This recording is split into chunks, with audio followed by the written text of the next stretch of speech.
नमस्कार। आज हम मध्य पूर्व के एक बहुत ही नाजुक हालात पर नजर डाल रहे हैं।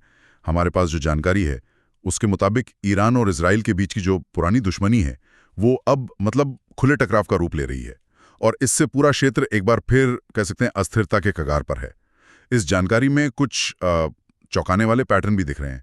चलिए इन्हें समझने की कोशिश करते हैं। हाँ बिल्कुल, ये दुश्मनी तो देखिए दशकों पुरानी है, लेकिन हाल की जो घटनाएं हैं, जैसा हमारे सूत्र भी बताते हैं, वो ज्यादा सीधी और खतरनाक होती जा रही हैं। मतलब पहले से ज्यादा सीधी? हाँ, पहले ये टकराव अक्सर पर्दे के पीछे होता था या फिर प्रॉक्सी गुटों के जरिए, लेकिन अब सीधे हमलों की खबरें आम हो गई हैं। हाँ, और जानकारी में दोनों तरफ से काफी कड़े बयान भी शामिल है। ईरान कह रहा है कि इजराइल की हरकतें अब बर्दाश्त से बाहर हैं और उधर इजराइल का जवाब है कि उन्हें अपनी रक्षा करनी आती है। तो ये जो बयान है, इनमें सिर्फ गुस्सा है या कोई सोची समझी रणनीति भी है? ये एक दिलचस्प सवाल है। कुछ सूत्र तो इशारा करते हैं कि बयानबाजी पहले से कहीं ज्यादा तीखी हो गई है। अच्छा। हाँ, और ये सिर्फ जनता को संदेश देने के लिए नहीं है, शायद हो सकता है ये एक दूसरे की रेड लाइंस को परखने का तरीका भी हो। एक तरह की टेस्टिंग। बिल्कुल, और साथ ही अपने समर्थकों को दिखाने का भी एक तरीका है कि देखिए हम पीछे नहीं हट रहे हैं। और जैसा आपने कहा, ये सिर्फ बयानों तक ही सीमित नहीं है।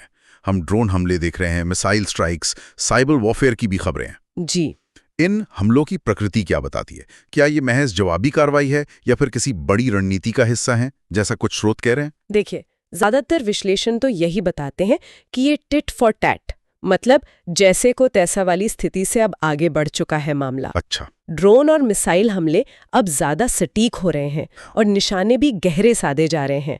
और साइबर वॉरफेयर, जिसको अक्सर लोग नजरअंदाज कर देते हैं, वो भी तेज हो गया है। साइबर वॉरफेयर भी? हाँ, एक सूत्र बताता है कि जो महत्वपूर्ण बुनियादी ढांचे हैं उन्हें निशाना बनाने की कोशिशें बढ़ गई हैं और ये चीज संघर्ष को बहुत खतरनाक ढंग से बढ़ा सकती है। और इसका असर सिर्फ इन दो देशों तक ही सीमित नहीं है ना? ये तनाव तो सीरिया, लेबनान, गाजा, इन इलाकों तक फैल चुका है। सही कहा आपने। तो बाहरी खिलाड़ी कैसे स्थिति को और पेचीदा बना रहे हैं? बिल्कुल, देखिए सीरिया तो लंबे समय से ईरान और इजराइल के बीच एक अघोषित युद्ध का मैदान रहा ही है। लेबनान में ईरान समर्थित समूह है हिजबुल्ला, वो एक बहुत बड़ी ताकत है और इजराइल उसे अपने लिए एक बड़ा खतरा मानता है। जाहिर है। हिजबुल्ला की मौजूदगी का मतलब है कि ईरान का असर सीधा इजराइल की सीमा तक है।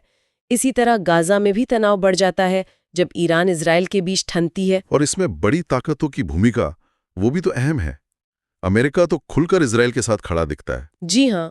ईरान के भी अपने सहयोगी हैं। तो क्या ये स्थिति एक बड़े प्रॉक्सी वॉर की तरफ बढ़ रही है?